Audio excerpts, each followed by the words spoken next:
Muito bem, estamos começando aqui pela TV Câmara de Balneário Camboriú, mais uma edição, como sempre, especial do programa Câmara Cidadã. Este é o terceiro programa de 2013, em ritmo pós-carnaval. Eu recebo com muita satisfação ele, que também agrega a uma cadeira nova do Legislativo. Estou falando dele também, que já é segundo secretário da mesa diretora na Câmara, o vereador Leonardo Martins Machado, mais conhecido como o Leonardo Piruca, do PP. Tudo bem, ilustre vereador? Tudo bem, Luciano, é um prazer para mim estar aqui hoje nesse programa da TV Câmara, falando um pouco da nossa história e um pouco do que aconteceu até agora nessa legislatura que se inicia agora em 2013 e que eu tenho a honra de participar como vereador. Muito obrigado. Bom, a gente conversava aqui nos bastidores algumas coisas em off, né, da sua trajetória de vida, a sua ligação cultural, as raízes que você alimenta com a sua família aqui. Tem um breve histórico que a nossa produção reservou. O senhor me corrija ao final, Sim. Se está tudo de acordo. O vereador Leonardo Piruca é natural de Novo Hamburgo, é gaúcho e chegou ainda bebê aqui em Balneário Camboriú, no ano de 1989. Isso. Piruca é filho do advogado Álvaro Machado e de Regina Martins Machado. Estudou Direito na Univale e Administração Pública na UDESC. Também foi presidente do Centro Acadêmico de Direito da Univale em 2006 e reeleito em 2007. Trabalhou 2 anos junto ao Conselho Tutelar de Balneário Camboriú, ocupou o cargo de diretor de assistência à juventude na Secretaria de Inclusão Social. Tá certo o histórico, vereador? Certo. Faltou alguma coisa?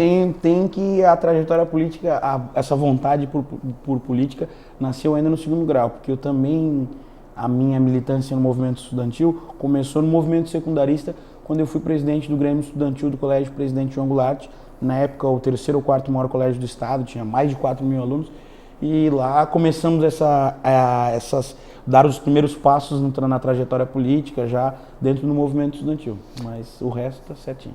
Bom, agora vamos entrar num fato pitoresco, né? Durante a campanha eleitoral a gente via inúmeros adesivos aí, perfurei, né? Vote Piruca, Isso. Leonardo Piruca, e Piruca com K. Por que com K?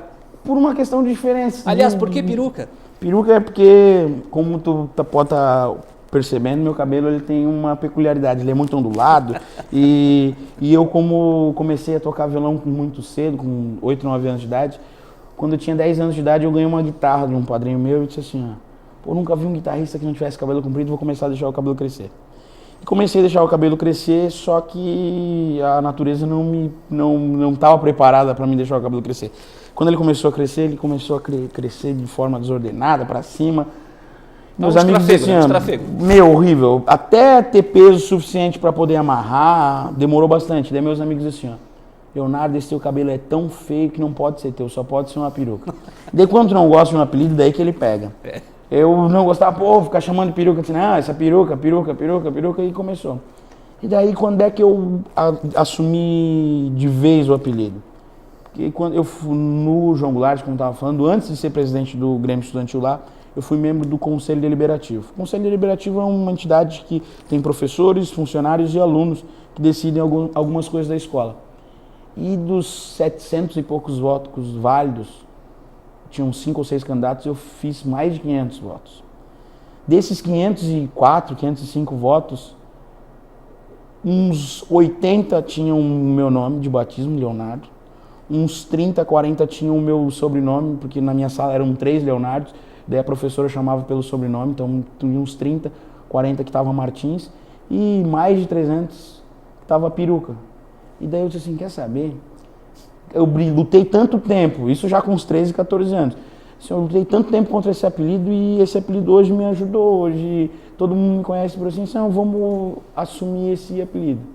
Daí logo depois eu me aproximei da política partidária e daí alguns amigos meus na política partidária começaram a dizer assim, tem que mudar um pouquinho, peruca, porque é peruca, todo mundo fala peruca, mas o nome na gramática é peruca. A primeira coisa já é coloca um i. E daí eu botei o K e daí acabou ficando, mas daí quando as pessoas começam a identificar gramaticalmente até como é que se escreve, daí tu tem que acabar assumindo. Daí como escrever um peruca com K, também assumi peruca com K. Então o apelido não é problema nenhum, né? Só trouxe felicidade. Só né? trouxe felicidade. Com certeza, hoje, no cenário político que nós estamos, um apelido te favorece por quê? Porque Leonardo são vários. Então, quando tu tem um apelido, e um apelido forte como esse, assim, que chama atenção por ser diferente, por ser engraçado, as pessoas acabam vinculando mais o apelido à pessoa e te favorece nisso. E desde muito cedo eu assumi e não tem problema nenhum com ele. Peruca, assim eu lhe chamo na entrevista, na sua trajetória de vida ali, no início no Grêmio Estudantil, no João Goulart, que é um colégio que eu também tenho muita saudade, muita tradição. Um abraço aí para as minhas ex-diretoras, donas Ivonetes da vida, né? Não fui expulso, lembro sempre isso.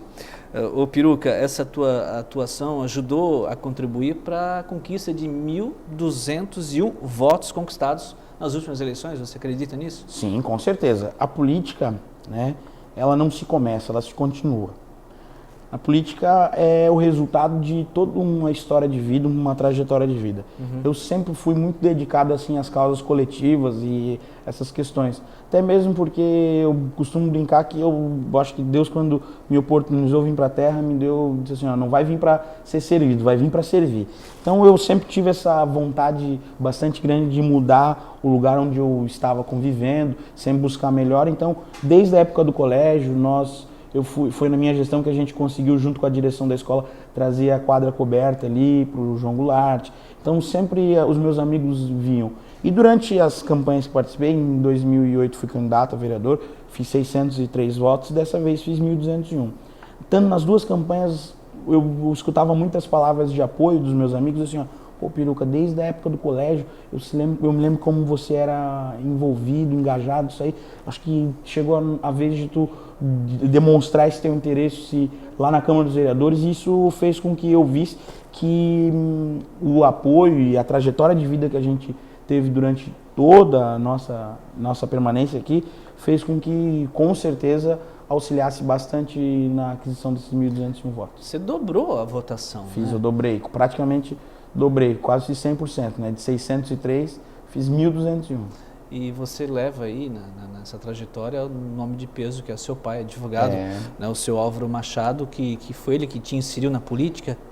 Foi aí como eu iniciei na vida partidária através dele, que ele sempre foi envolvido com política partidária. Nós ficamos durante muito tempo nas fileiras do PSB e essa questão da vinculação partidária começou ali, né? Claro que política, arte, isso tudo tem um pouco de vocação, né?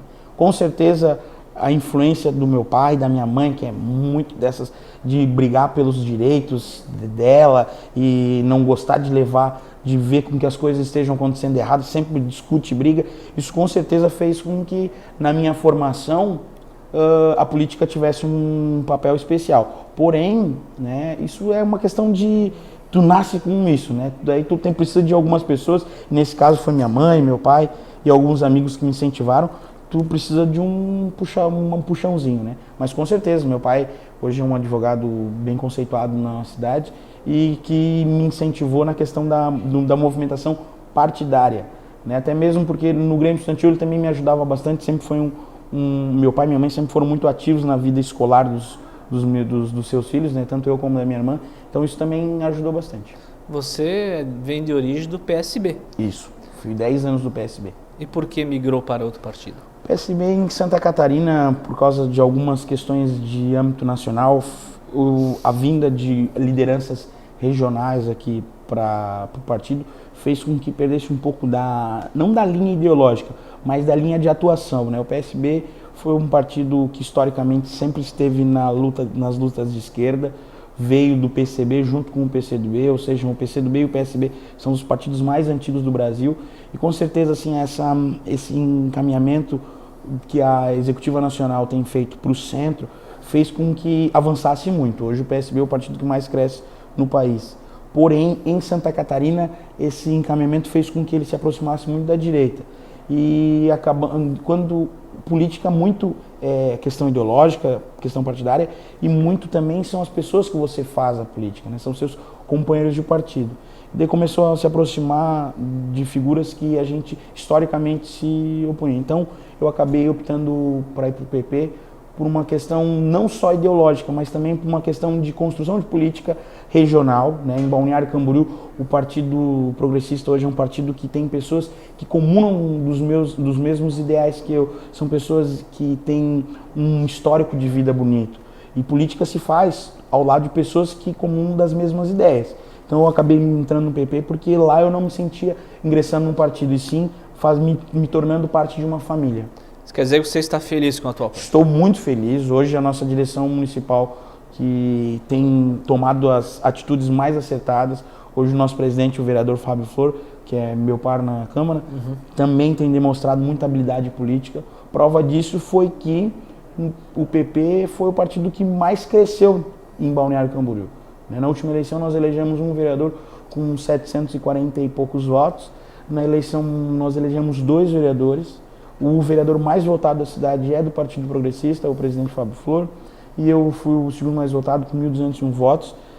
Se fizermos uma avaliação numeral em relação aos números, aos dados apresentados na eleição de 2012, o PP saiu como o segundo maior partido da cidade, porque fez mais de 8 mil votos e elegeu 2 vereadores. Mais votos que nós, somente fez o PSDB, que tinha candidatura majoritária, que fez um pouco mais de votos nominais, 100 e poucos votos a mais na questão nominal, porém só elegeu um vereador. E o PMDB, que foi o grande vitorioso das eleições, né, que elegeu 4 vereadores e fez mais de 10 mil votos para vereador, mais de 12 mil votos. Muito bem, vamos fazer uma rápida pausa, vereador Peruca, e a gente volta em instantes. Não sai daí.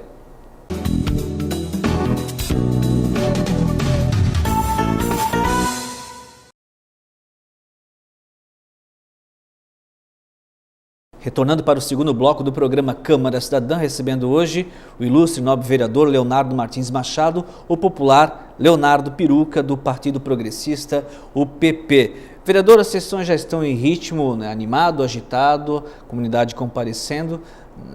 Como é que tá sendo o teu ponto de vista aí para essas sessões?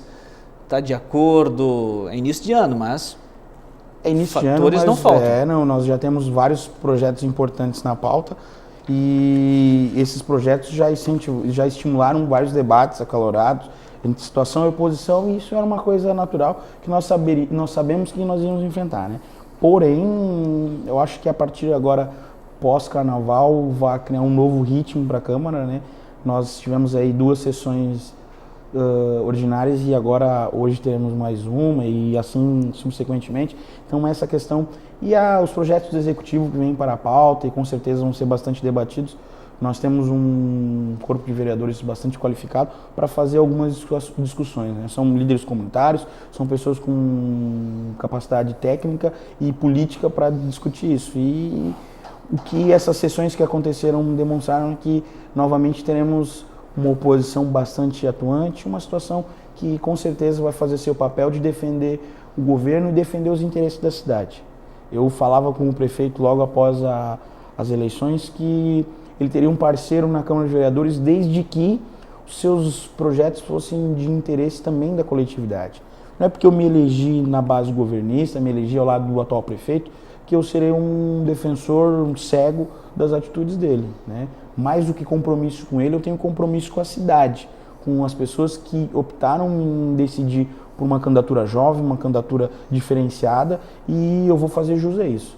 Fazer jus a isso é defender os interesses da cidade, defender os interesses dos cidadãos e fazer com que essa defesa do governo só aconteça quando a cidade estiver em primeiro plano. Você ostenta aí, como vereador jovem, apenas 24 anos de vida e também leva à frente aí no ranking dessa legislatura, de toda a legislatura dessa Câmara, sendo possivelmente o vereador mais novo na Câmara, né?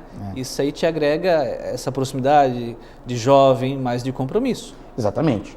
Eu falava esses dias em outro meio de comunicação que isso me gera um respaldo bastante grande, porque a juventude se identifica muito comigo, mas também me gera uma responsabilidade muito grande.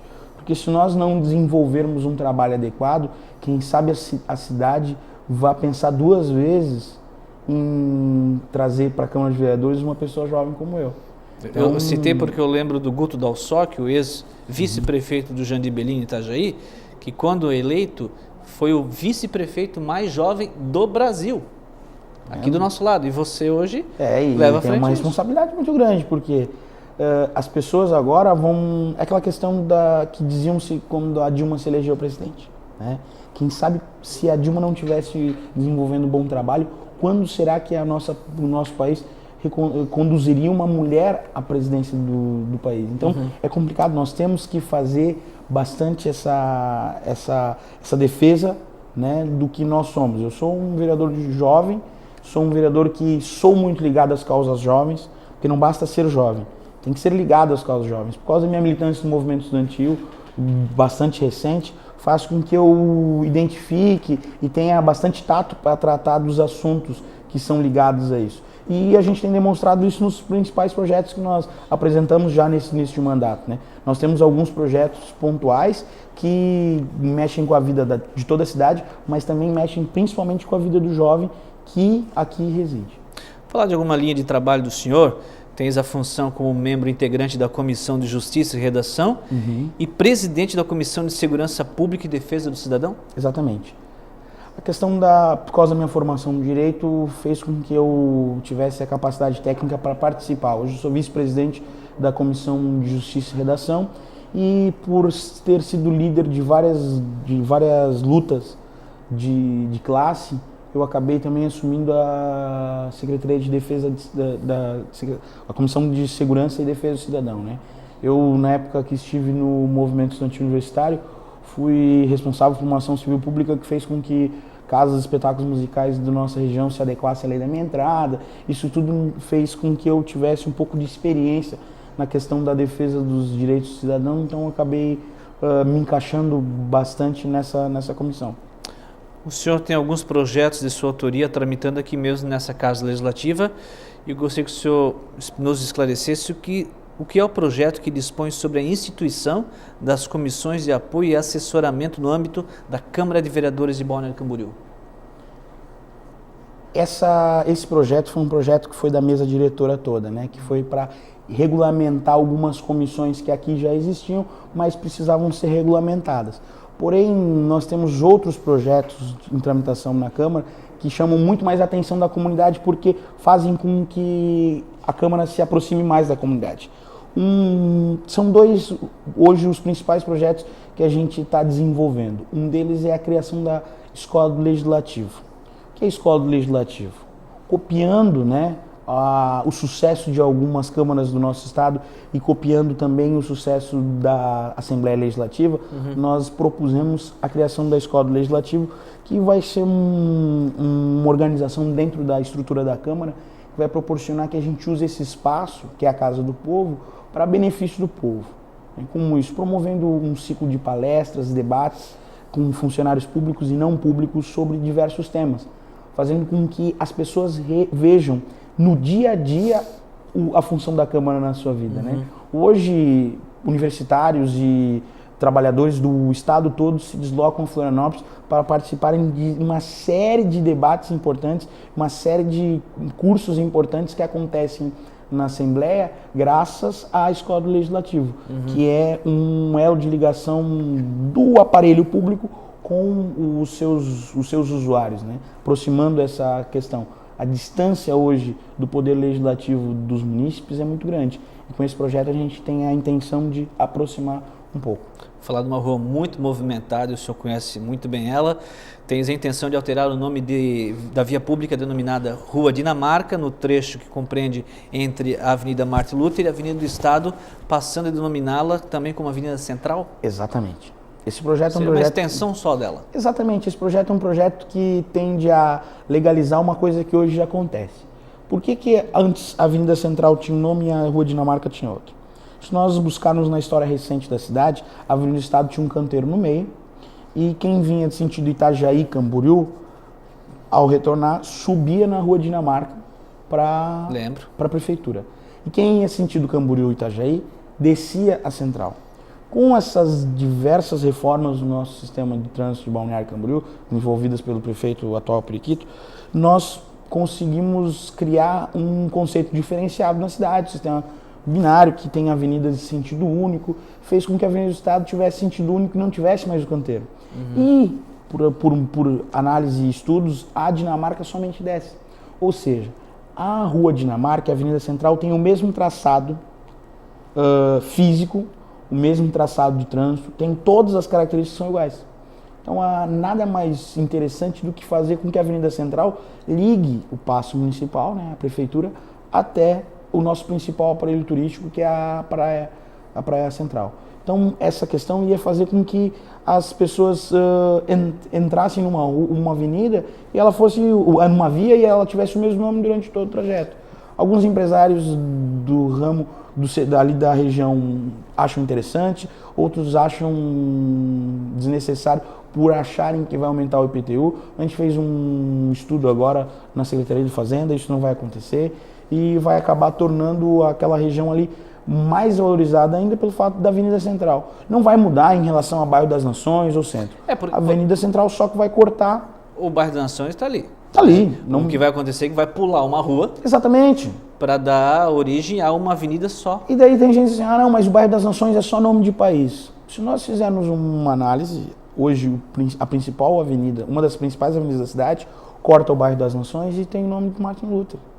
Né? Várias praças do bairro das Nações não tem nome de estados. E nós estamos agora em tramitação projetos do Poder Executivo que também vão dar nome de pessoas para algumas ruas ali do bairro das Nações. Não vai perder a característica do bairro das Nações, só vai fazer com que a Avenida Central tenha ainda mais destaque dentro do sistema da nossa cidade, no sistema viário, e vai fazer com que aquela região ainda se valorize mais e vai dar esse destaque ao Paço Municipal, que vai ter uma avenida de ligação à Praia Central. Uma coisa melhorou.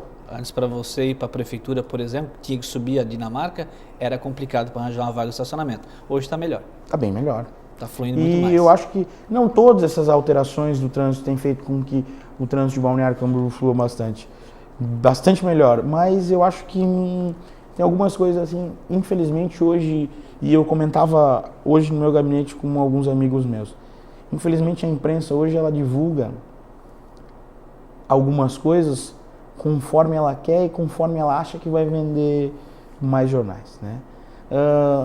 Teve alguns meios de comunicação parabenizaram a minha atitude, outros criticaram e alguns falaram que vereador é esse que tem um projeto desse, tá faltando trabalho na Câmara. Não, esse é um dos diversos projetos que nós temos em tramitação. Um dos principais projetos que nós vamos fazer 4 audiências públicas nesse primeiro semestre é a criação da Bolsa Universitária Municipal. E é isso que você vai falar no próximo bloco. Então tá. A gente volta em instantes. Não perca.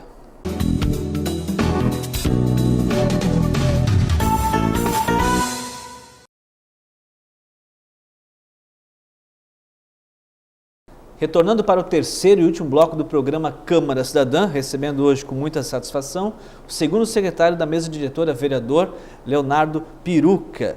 Vereador, temos aí o último bloco, o senhor fique à vontade para passar ao telespectador algumas das suas razões de trabalho em prol de Balneário Camboriú. O senhor já abordou muito bem no primeiro e segundo bloco que não ao individualismo, e sim à coletividade, não é mesmo? Exatamente. E como nós estávamos falando no bloco anterior, nós temos um projeto aí que com certeza é o principal projeto desse primeiro ano do nosso mandato, que é o projeto da Bolsa Universitária Municipal. Nós temos um entendimento de que... Concessão de bolsas universitárias. Isso, concessão de bolsas. Nós propusemos uma lei que tem a intenção de regulamentar o artigo 168 da Lei Orgânica do município, que fala sobre as bolsas para ensino superior, né? E ele vai ter um debate imenso. Nós apresentamos um projeto baseado em algumas informações, porém no primeiro semestre e o segundo semestre de 2013, nós vamos fazer 4 audiências públicas. Uma em cada das grandes faculdades da nossa cidade, né, na Univale, na Avante e na FLC, e vamos fazer uma aqui na Câmara dos Vereadores para debater. Porque tem uma série de coisas na lei que eu acho que é importante debater com quem vai utilizar ela, que é o nosso estudante. Como o tempo de permanência na cidade, o tempo de residência na cidade para poder buscar a concessão dessa bolsa. Alguns critérios. Exatamente, alguns critérios, né? A gente traz na lei inicial 2 anos. Porém, algumas entidades do movimento estudantil já nos comunicaram que acham que temos que exigir um pouco mais de tempo.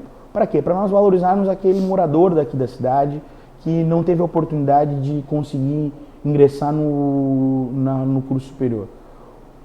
Com isso, a gente quer fazer com que não venham pessoas a morar em Balneário Camboriú para ocuparem essas vagas. Nós queremos dar essa vaga para o nosso morador. Morador que não tem condições, que por uma questão ou outra, por uma questão financeira, não podem ingressar nas faculdades. Nós temos hoje uma série de bolsas, o artigo 170, para a Uni e tal, que podem gerar esse benefício para o estudante. Agora, uma cidade como a nossa, que tem uma arrecadação bastante grande, tem o dever e o compromisso com seus cidadãos de criar um dispositivo legal para beneficiar. Vamos buscar essas bolsas através de concessão de descontos em impostos, ou até mesmo comprar essas bolsas e criar critérios avaliadores com um corpo de pessoas do poder público para fazer essa avaliação com a questão das inscrições e beneficiar o estudante que não teve a condição de ingressar no curso superior. Brilhante iniciativa, Peruca.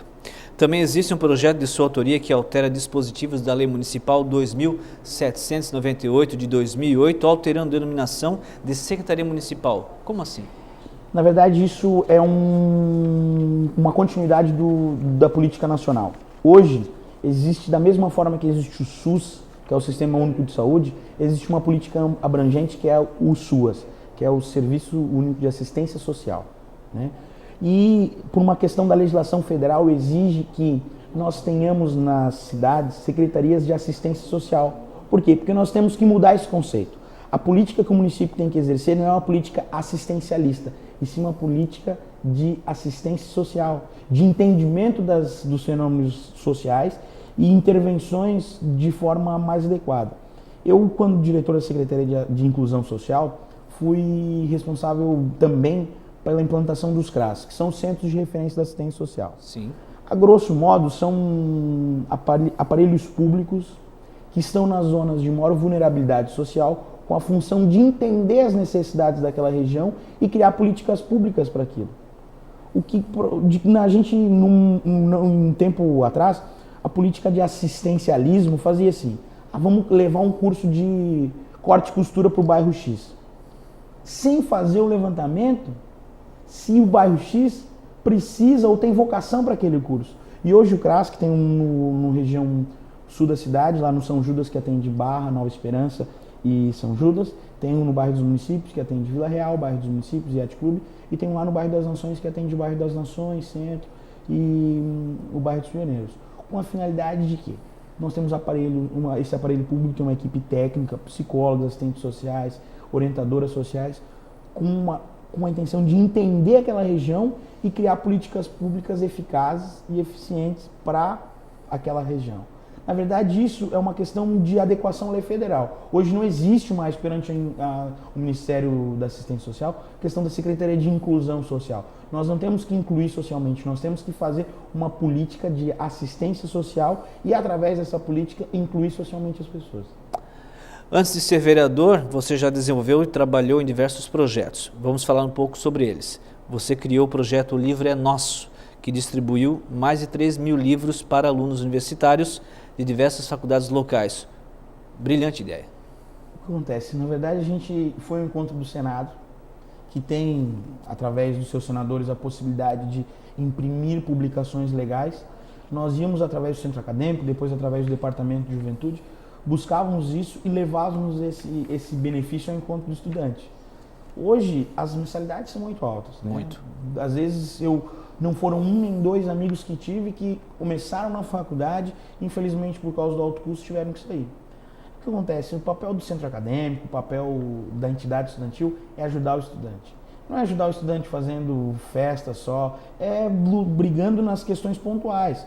Como eu falei, quando eu fui do centro acadêmico, fiz com que as casas de espetáculos musicais da nossa região se adequassem à lei da minha entrada. Não para o estudante fazer balada ou ver show por metade do preço, não. Isso é uma luta histórica do movimento estudantil que faz com que o estudante, que teoricamente tem um poder aquisitivo mais baixo, tenha acesso à cultura, a lazer. E o Projeto Livro é Nosso, a gente buscava esses livros no Senado e distribuímos. Não era muita coisa, mas diminuía o gasto em 20, 30, 50, 100 reais, dependendo do período que o aluno tivesse. Então nós distribuímos na Univale, na Avantes, na UDESC, todos os cursos que tinham na sua grade curricular alguma matéria ligada a essas publicações legais que o Senado fornecia, a gente ia lá e entregava um livro. Certamente ajuda, com certeza. Você também contou esse seu histórico que ajudou na reestruturação do movimento estudantil, auxiliando até na formação de grêmios estudantis e até centros acadêmicos. Exatamente, né? A gente, quando eu era do centro acadêmico, eu me sentia muito solitário. Fiz parte da União Catarinense de Estudantes, mas na nossa região nós tínhamos pouca movimentação. Quando fui para o Departamento de Assistência e Juventude, a gente fomentou isso. Incentivamos a criação de vários centros acadêmicos e a reestruturação de alguns grêmios estudantis que no decorrer do tempo acabam se perdendo. Se você não consegue criar uma ideia de continuidade daquilo, hoje eu participo, daí amanhã você é meu amigo, você continua aquele trabalho, mas daqui a pouco nós dois nos formamos e as pessoas que estão junto conosco criando movimento se formam e não se cria um ciclo. Então a gente incentivava bastante isso.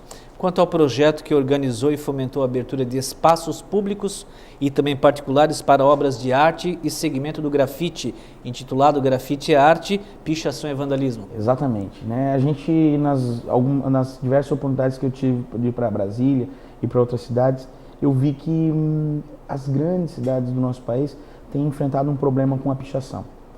Como é que nós vamos combater a pichação? O que é pichação? Pichação é aquilo que não pode ser chamado de arte, aquela forma ilegal, de rua, né? E os próprios grafiteiros, que são os artistas dessa modalidade, eles se sentem prejudicados com o pichador. Porque o pichador vai lá só para prejudicar. E o grafiteiro não, o grafiteiro é um artista. O grafiteiro é um cara que hoje, em países mais envolvidos da Europa, é contratado por valores exorbitantes para fazer obras de arte dentro das residências das pessoas. Então o que a gente queria? A gente queria mostrar, primeiro criar uma política de repressão ao pichador. E depois criar uma política de esclarecimento para as pessoas, dizendo que o grafite é uma coisa e a pichação é outra. Como é que a gente vai fazer isso? Abrir espaço público. Hoje na sede da UDESC, tanto na antiga como na nova sede, tem lá, através do departamento, a gente deu oportunidade, cadastramos alguns artistas, demos oportunidade para que eles fizessem sua arte, para que as pessoas olhassem e dissessem, isso é o grafite, diferente do que aquilo que começou a se criar na cidade, que é a pichação. Vereador, vou deixar esses dois assuntos com relação à implantação do projeto Caminhão do Peixe em Balneário Camboriú, que o senhor também coordenou, e na cidade vizinha de Camboriú, e no próximo programa, quando o senhor retornar, venha para falar sobre essa questão envolvendo jovens nos programas Plansec e Projovem, tá certo? Com certeza teremos a oportunidade de sobra aí de conversar sobre esse assunto. O senhor já está sendo muito cobrado pela população? Já, bastante cobrado, mas essa cobrança é o que nos motiva a trabalhar, né? A gente costumava dizer que a gente queria montar uma estrutura, um gabinete que pudesse acolher os interesses das pessoas. Eu quero fazer um mandato voltado às pessoas, porém eu não moro em todas as ruas da cidade, eu não convivo em todos os bairros da cidade. Como é que a gente vai conseguir fazer uma política abrangente para todos? Conversando com as pessoas que moram lá. Ninguém melhor do que o morador da rua, da região, para me dizer o que aquela região precisa. Já que o senhor é um vereador de toda a Balneário Camboriú, como os demais, faça um convite para a população que lhe assiste agora, que visite o senhor, que lhe encontre nas sessões. Exatamente. Fique à vontade para suas considerações finais. Importante isso, fazer esse convite à população, para que a população participe das sessões. Só participando das sessões e cobrando o seu representante aqui, que o trabalho da Câmara de Vereadores, o trabalho da Casa do Cidadão de Balneário Camboriú vai ser engrandecido cada vez mais. Convido a todas as pessoas que votaram ou que não votaram, indiferente de qual é o seu vereador. Eu, a partir do momento que me elegi vereador e fui empossado vereador de Balneário Camboriú, não sou vereador das 1.201 pessoas que me trouxeram até aqui, e sim sou vereador da cidade toda.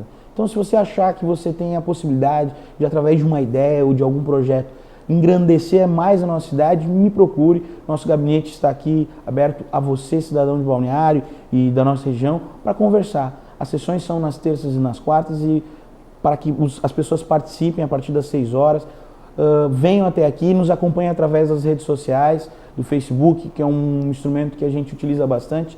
Então, participe desse mandato, que é um mandato do cidadão de Balneário Camboriú. Sucesso, bom trabalho, vereador. Muito obrigado, Luciano. Foi um prazer conversar contigo. Foi um prazer estar aqui nesse primeiro momento no programa Câmara Cidadã. Nós encerramos mais uma edição do programa Câmara Cidadã. Desejando a você uma ótima noite, e a gente volta semana que vem, se Deus quiser, e assim Ele há de desejar. Até lá!